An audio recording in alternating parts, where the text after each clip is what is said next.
So I would like to recommend students to keep reading newspapers or keep reading short stories and basically keep reading a lot of varieties of topics. And also whenever you have a bad mock, don't feel dejected. Instead, learn from it, add it to your mock analysis doc and keep trying, keep working hard. And eventually you will also crack CLAT.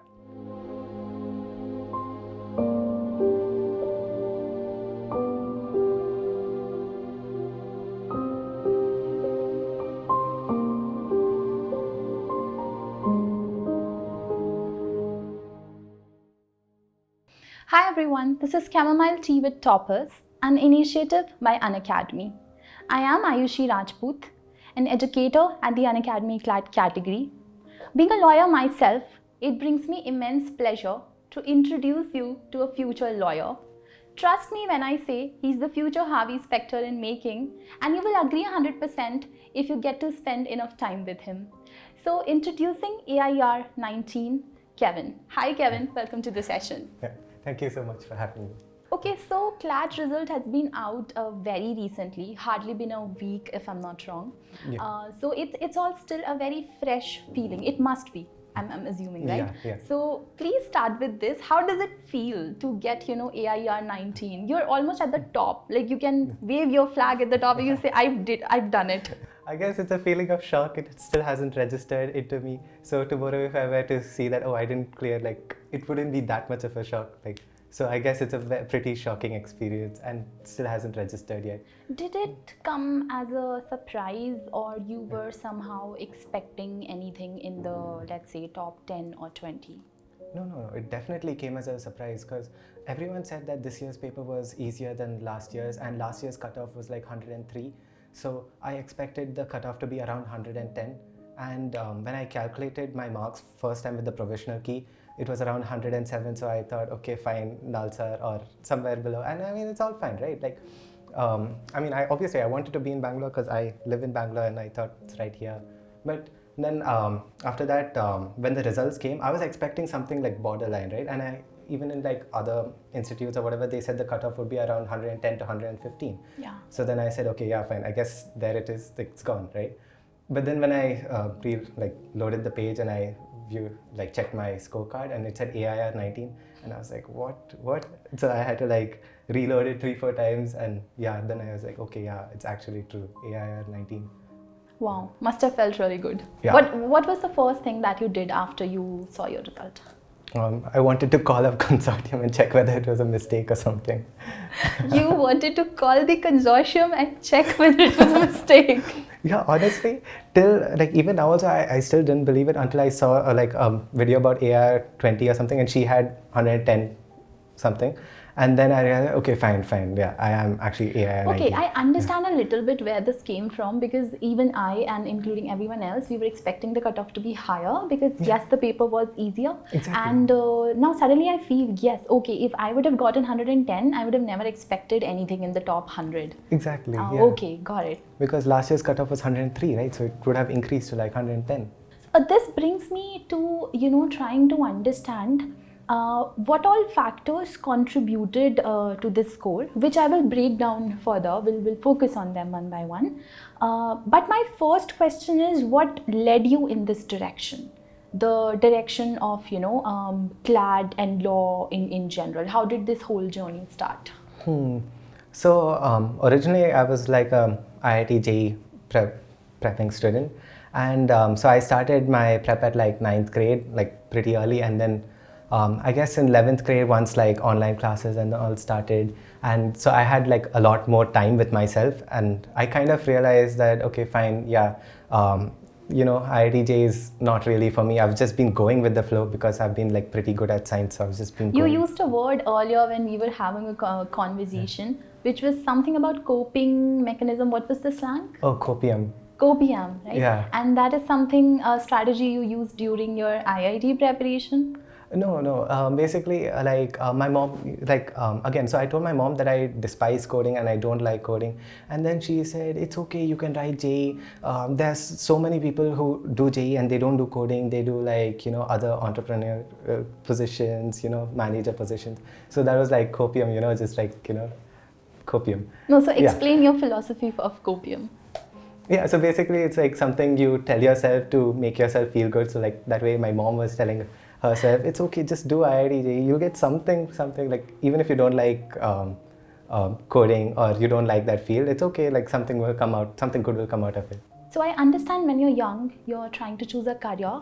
The first instinct is always to follow our passion. And in most cases, I think that's an absolutely correct way to go forward, right? But we live in a kind of society where we are also measured on the basis of how much money we are earning or which profession is more sought after. And I had this conversation with you earlier where you said both of your parents are software engineers, right? Yeah. So that switch from, you know, because we're in India and we still know कि हमारा बेटा तो पैदा होते से ही engineer बनेगा and बेटी पैदा होते से ही doctor बनेगी. So that switch towards CLAT and this becoming an option where you can gain respect and money and everything else. I just want to understand this switch from IITJ to CLAT with respect to careers. Yeah, so I guess when I started realizing that, like, okay, I've just been following IITJs because I like science or whatever, or like I was good at science, and then it was not because I envisioned a future as a coder or like something of that sort. So then I started thinking like, okay, what else? And I've always told my mom this, but I'm okay, if I were to say something, my strengths would be like in like soft skills, right? And I thought that, I mean, obviously it's not necessary for a lawyer to have these, but I thought these would maximize, these qualities would be very useful in a lawyer. And on top of that, I've been very, like, I've enjoyed arguing with people and like, you know, finding people with differing opinions. Like if there were two people, one of them had the same opinion as me, I would go to the other person. So when did you think this can turn into a money-making thing? Suits, I guess. Suits. Okay. I mean, everyone knows lawyers make money, yeah. And so, surprisingly, my parents were pretty supportive. They didn't say like, oh, you've been studying IITJ for 3 years, we put you in like coaching and stuff. We spent a lot of money on that. Why not just one more year and just become something, right? But yeah, they were like pretty nice and, you know, supportive yeah. about it. I think the role of family members always becomes very vital in selection. In all the examinations or whatever field we want to go for, right? So I am sure your parents must have supported you tremendously in this journey. So were there some important contributions from your parents specifically towards CLAT preparation that sort of pushed you towards a higher rank? I guess you could say my mom gave me like a lot of freedom to choose. Like she said, it's okay.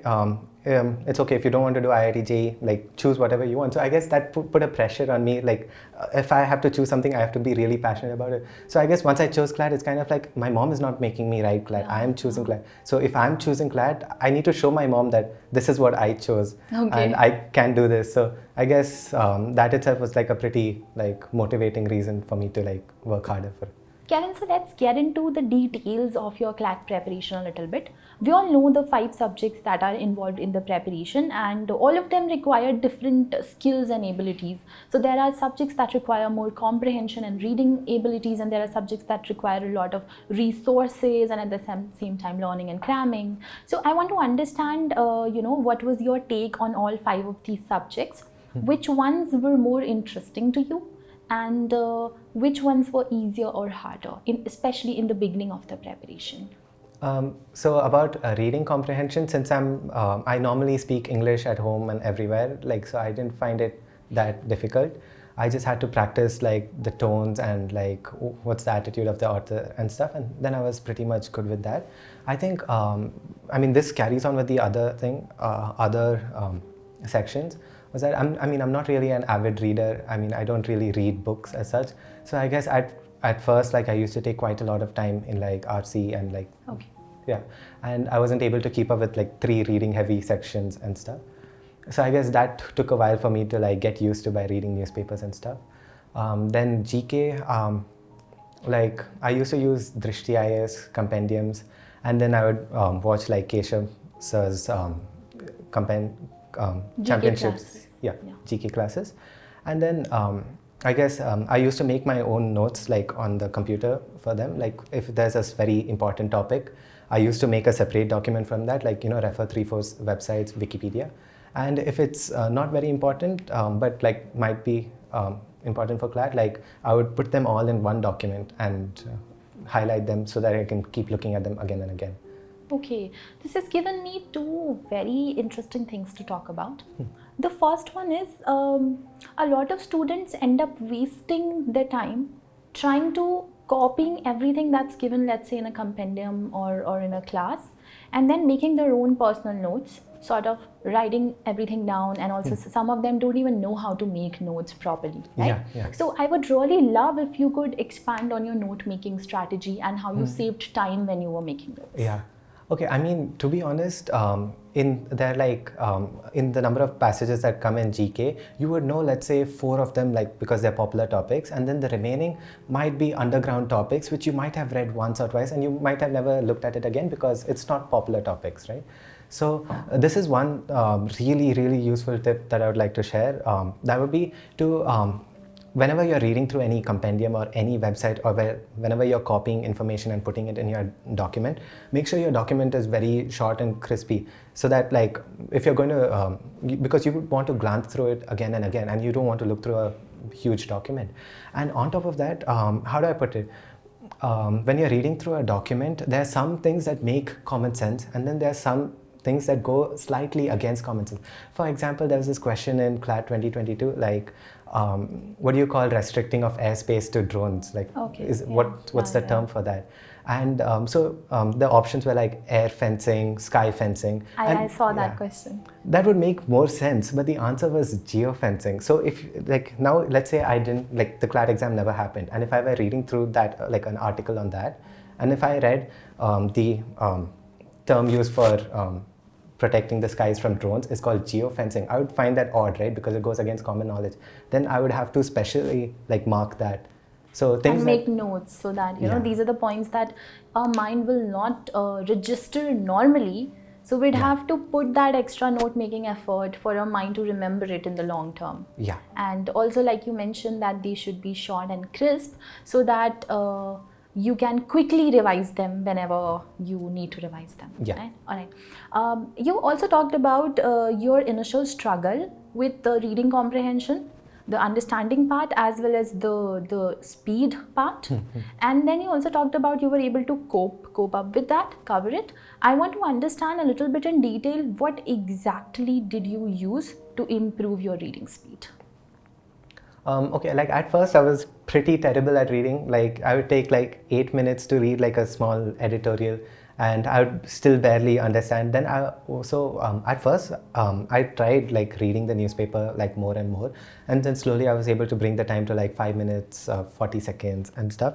Then I kind of realized that my problem wasn't in just reading, but it was more like yeah, I can do like one RC, but then I can't do RC, legal and logical within that 2 hours, right? Okay. So I kind of realized that CLAT is an extremely heavy reading section, and like, yeah, even if you put like GK in between or whatever, you still have to read a lot. Yeah. So I tried putting like 2-hour sessions, like 2 to 4. If I'm not doing a mock test, I would read like 4-6 editorials back to back to back and note the times. So for 2 to 4, I would continuously be reading.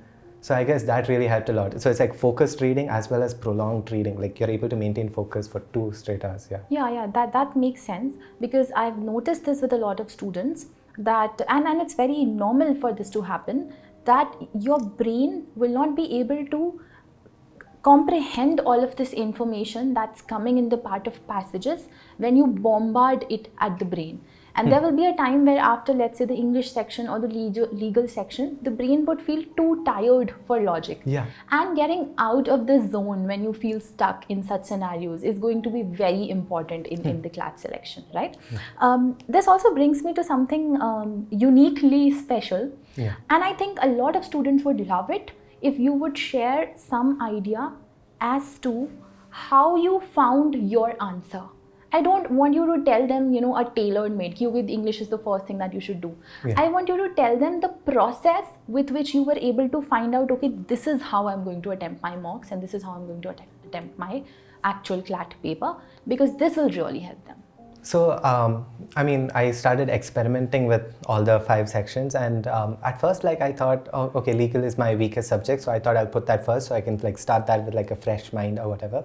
And then I kind of realized when I'm doing it with like when I'm attempting legal first, and because it's my weak subject, I tend to take a little bit more time to make sure that I'm not getting the wrong answer, and I end up taking like 55 minutes. Okay. So yeah, it was pretty bad. Yeah, so then I pretty much knew that yeah, I can't afford to put legal as my first. So then I put English instead, and so I start off English with like full focus.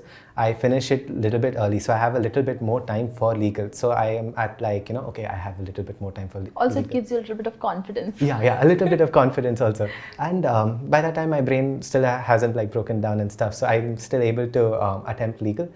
And once I finish legal, then yeah, pretty much like I've just finished my weakest subject. So I normally take GK to refresh my brain a little bit, and then after that I start again logical, and logical is my strongest subject. Okay. So I thought keeping my strongest subject just after my weak subject will always go good, right? Because it works for me. It works a lot for me. And then finally at the last is maths, because maths is pretty unpredictable, as in like some questions, like this year's paper was very easy, but normally it might take you like 2-3 minutes to solve a question, or like 2 minutes at least to solve a question. So yeah, that's why I usually keep maths at the last. And like at first when people used to tell me like experiment, like I wasn't really thinking much about it, but I heard that I think one of the CLAT toppers last year or last year used to keep maths at first. So I guess everyone has their own different strategy that they follow and that works well for them. So yeah, that makes sense.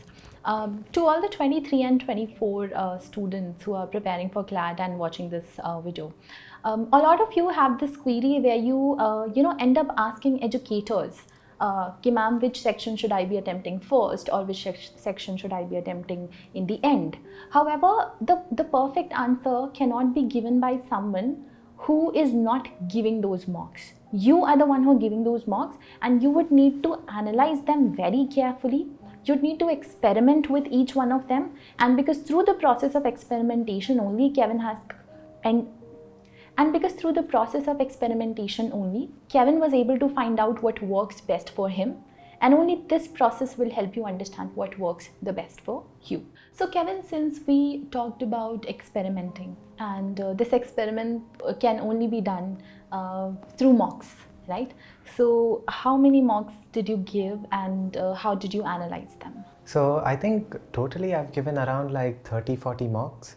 And so at first I didn't really know how to analyze, and I mean I like people used to say like analyze. So I thought it meant like just look at the wrong answer and done. Okay, like wrong. Okay, I got this wrong. Okay, fine, next. No. Yeah, and then eventually I kind of realized that no, you have to actually make a whole document, and like after every. Like if you do it properly, one mock analysis can take 2 hours.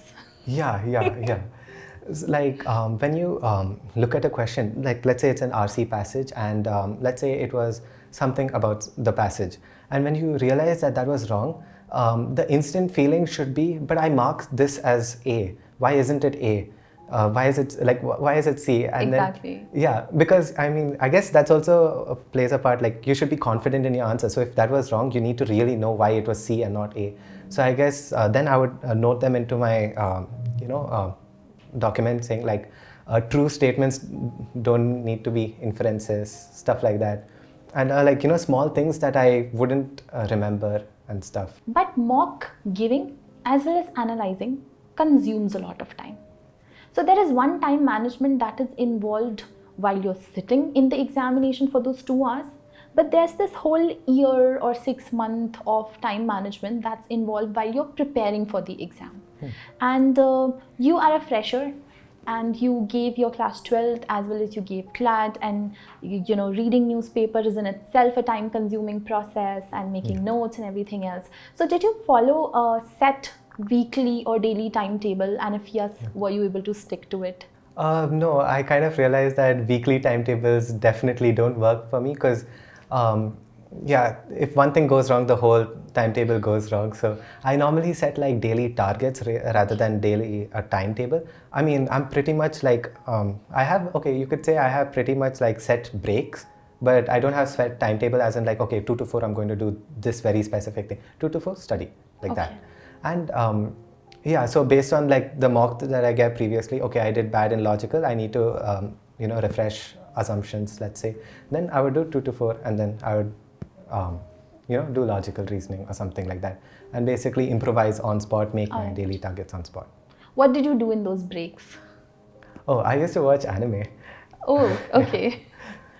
Normally I eat breakfast, lunch, dinner, and watch anime. It's a bad habit, but I do that. It saves a lot of time. Okay, so what are your favorite shows? One of my favorite shows is Steins Gate. Okay. Yeah, it's a sci-fi time travel anime. So Kevin, we've talked about mocks, your strategy and overall preparation. However, there's one thing which is very vital, and that's the books you've used in your CLAT journey. Can you please tell us what all books were useful in your preparation? For English, I used to just read the newspaper, and whatever vocabulary I could pick out of it, I used to pick out of it and put it in a notebook. For logical reasoning, I used GMAT, a GMAT logical reasoning book, and that was pretty helpful for me. Yeah. And then current affairs, the Drishti IAS compendium. And then for maths, I had my previous like IIT JEE material, and it had data interpretation and stuff, so I used to use that. And JEE level वालों के लिए CLAT का तो बहुत आसान Yeah, होगा. exactly. So I just used to practice once in a while, and I was done. Yeah. Okay. I want to understand a little bit the logic and the English thing a little bit in detail, which is that this thing I definitely always recommend in my classes, that the best way to improve vocabulary instead of relying on random PDFs and books is to read the newspaper, which you are anyway reading every day for current affairs, and just notice, be a little inquisitive about all the new words that you come across. Sometimes even the sports section can teach you a lot of vocabulary, and make notes on them, right? However, this is one thing that I want to understand, because you've done it, right? It does take some time to keep a notebook when you're reading the newspaper and highlight these words and then Google it or look them up in the dictionary and type that. So how much time does it, is it really very cumbersome to do it, or is it practical to do it? No, I think it's pretty practical to do it, and I think it helps a lot more, because when you read it from a vocabulary book, okay, the word meaning, but over here when you're reading it through the passage, it's been used in a certain context. So the next time when you read it, it will be used in that sort of context. Easier to remember. Yeah, easier to remember. On top of that, it's a high level word that people actually use. Yeah. So it's all the more reason to note it down, because it's very probable that it would come again in some other editorial. And so I would circle it, and then once I'm done reading the editorial, I would search it. So it was kind of like a short break from my editorial reading. So I would just search it up and see whether I was right. Okay, yeah, it makes sense. Whatever I thought the meaning was, it was right. So Kevin, we've talked about books. However, since most of your preparation was centered around self-study, but I'm sure you must have needed a lot of guidance at different stages. So what were other sources that you used apart from the books? For English, I mean, I was pretty good at English, but I guess there's the tones and figures of speech, and especially, I guess, the main idea, sometimes you're not really sure. There are two options that seem very close. So then I used to watch your lecture, and you gave the whole house diagram. Oh, that's very famous from all the classes, making a colored house and filling different colors. And so two colors would be common in both the houses, but then there's one that's the bigger thing, so that would be the main idea. Yeah. And then for GK, I used to refer to Keshav Malpani's videos, and whenever I used to log in, and it used to be in a quiz format, which I think is extremely helpful for GK, because it's not just teaching, it's also okay, what's this answer? This fun race going on, who's going to be at the top of the leaderboard. Exactly, so you could actually choose A, B, C, D, the options. And also since I was surrounded by only IIT JEE friends and stuff, right? So when I come in and everyone's answering the same questions as me, and they're all CLAT aspirants, so it made me feel oh yeah, there are people like me and stuff. I'm not alone. Yeah, I'm not alone. Yeah. Yeah, and then for legal, I was using Neha Singh's videos on YouTube for and Unacademy for like her legal theory. And then for maths, I was fine, so I didn't really look at anything. Fine. I'm glad my classes were able to help. Yeah. Anyway, so through all of this, any competitive exam preparation is always a very tiring process, both physically and mentally. And there are sometimes questions, that students ask, ma'am, how to improve concentration. And I was like, this is a very tricky question. Right? This involves answers that touch philosophy and spirituality and meditation and being present in the moment, like many things, right? So did you do anything specific to improve your concentration? Again, as I said, like I used to sit for 2 hours and just read heavy material. So I guess once you start getting comfortable with reading 2 hours heavy material, then when you're doing a mock and you're doing like it's always a little less heavier compared to just 2 hours of pure editorial reading, right? So you feel much more, it feels much more easier for you, then it's much easier for you to concentrate. It takes time, took me like 3-6 months to be honest. Yeah, it took quite a while. Okay, and through all of this process, I'm sure there must have been days that would have been harder than others. Days would have been a little more depressing. And what kept you going and what kept you motivating towards your goal? Basically, how do I put it? Like everyone has bad mocks, everyone has good mocks, right? And when it's a good mocks, it's so much more motivating. I can do CLAT. And then when you have bad mocks, it's pretty depressing, right? Suddenly I suddenly dropped in ranks or suddenly dropped in marks. But I think I started looking at it in a different way. Like if I do really bad in my mock, then I have a lot more to write in my mock analysis doc. So that's a win in my books. And there's always this thing to like, if you're aiming for self-improvement, you're not looking to win, but you're looking at where you're weakest at. So you're basically looking to fail, if that makes sense. Like yeah, it does. Yeah. So the more... So is this your own dialogue or did you copy it from somewhere? Kind of. Naruto, there's this... No, you're like, I'm going to give this interview, so let me just find some interesting quotes and I'll say all of them and sound really intellectual. Is it something like that? Pretty much. It is? Yeah. It's a quote from Naruto. There's a whole character called Pain. That's a Naruto. Yeah. Okay. And so basically it's kind of like the more you look approach pain as something you really want. Pain, I don't literally mean it, but like, it was a bad mock. Yes, that's exactly what I want. I want to, like, the next mock also should be hard, because if I'm going to do easy mocks, I'm not going to learn anything. But if I'm going to do hard mocks, I'm used to feeling, dejected. I'm used to seeing hard questions. So obviously I'm at a much higher standing compared to other students who have just been doing easy mocks, right? So that's something new. So Kevin, my final question is going to be something that's very important. Everybody can control their nerves till the day of the examination, but as when you're driving, towards the exam center, those nerves start getting out of control and you're in your exam center, they go in all the directions possible. So what did you do to keep yourself calm and composed during the paper? Because that is very essential key to a good CLAT score. Yeah, I kind of realized that also, like if you've studied really well also and then you panic last moment, you could like really mess it up big time. So I kind of like, how do I put it, subliminally hypnotize myself. Like I really believed that, I would get into NLS, and like I would act accordingly naturally as if I would get into NLS. Like my friends would tell me that their JEE Advance would get over by like August, but by then I would be in some college, right? And then they would tell me like, how are we going to celebrate? How would we go to the beach and stuff? And then I would tell them like, I'm going to be in Bangalore only, so I can just come anytime during the weekends and come with you guys. So like it's just that subconscious belief, if that makes sense, right? So if you've been believing it for like 6 months, and then even like the day before the exam, like the night before the exam especially, like just like keep repeating to yourself like if the paper's hard, it's hard for everyone. I'm going to go into NLS and stuff. Yeah. And so the more you keep telling yourself you can do it, you kind of feel less anxious and less... Okay, yeah. No, it does make sense. That self-belief, no matter what happens with the examination, I am just going to take it very coolly if I think that's the word, exactly. coolly, Yeah. and I'm just going to have trust in my preparation, my journey. Yeah. This brings me to a very interesting anecdote you just shared with me. So interestingly, your exam center was also NLS Bangalore. Yeah, right? yeah. Okay, so this journey that started from NLS Bangalore finally culminated into you taking admission in NLS Bangalore. Yeah. Wow, that's good. Yeah. So Kevin, we've talked a lot about your preparation and journey, and I'm sure everybody learned a lot by understanding how your preparation was and the tips that you've given them.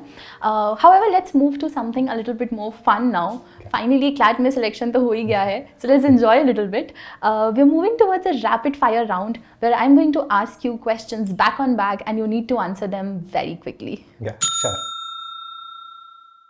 So Kevin, are you ready? Yeah. Ready? Really ready? Yes. Not even a little bit scared? No. Okay. Yeah. So the first question is, what was the worst gift you've ever received? Teddy bear. How's that a worst gift? Because I don't like teddy bears. Okay. What age do you think you will retire? 60. Why? Because 60. It's a nice number. Okay. So for those of you watching, we had a conversation earlier. And we were talking about my national university, which is NLU Patiala. And he's like, where's Patiala? Is it in Haryana? So let's ask him a question. Kevin, where's Sikar? S-I-K-A-R. It's a legit city in India. Sikar. Rajasthan? This was unexpected. Did you cheat? Yeah. Did somebody from the shooting crew help you? Little bit. It's a calculated guess. No, you are not getting the hamper. Okay, Kevin. So my next question is, what is something that's not a big deal to most people, but it tortures you? I think lying. And acting. Lying is a big deal to most people. No, but like acting as if we are like besties, friends for life. And in reality, we are just acquaintances. Okay, so fake BFF. Yeah, it annoys me. It annoys me so much. Okay, all right. Let's say you're walking down the street, and must have happened with you a lot of times. We live in India. But so what is the strangest thing you've ever seen when you're walking down the street? A non-IITJ student. Non-IITJ student. Okay, that's a good one. Second question is, what non-existent job do you wish existed? Sleep tester. Oh wow, that's a good one. Congratulations on your CLAT rank as well as for answering all of these questions. Yeah, thank you so much. Yeah. So Kevin, we have a ritual here. Everyone who comes to this show has to nominate another topper. So who would you nominate? I would like to nominate Pranav Singhal. I hope he would come here and share his experience with everyone. Okay, so Pranav is a topper in which examination? IITJ. Oh wow. Yeah, he good. cracked advanced and now he's in IIT Bombay. Good, good, good. So Pranav, hope to see you soon at Chamomile Tea with Toppers. Kevin, as we approach the end of the session, there are a lot of 23 and 24 aspirants watching this. What would be your message to all of them? So I would like to recommend students to keep reading newspapers or keep reading short stories and basically keep reading a lot of varieties of topics. And also, whenever you have a bad mock, don't feel dejected. Instead, learn from it, add it to your mock analysis doc, and keep trying, keep working hard. And eventually, you will also crack CLAT. All the best. So with this, we come to the conclusion of the session. Thank you so much, Kevin, for coming here, giving your time and inspiring all of these young aspirants towards their CLAT journey. And wish you a lot of luck for your 5 years ahead. It's going to be a roller coaster ride, I can guarantee you that. And you're going to need a lot of luck. However, it's going to be a lifetime experience. You will not regret it. And it was glad meeting you. Yeah, thank you so much.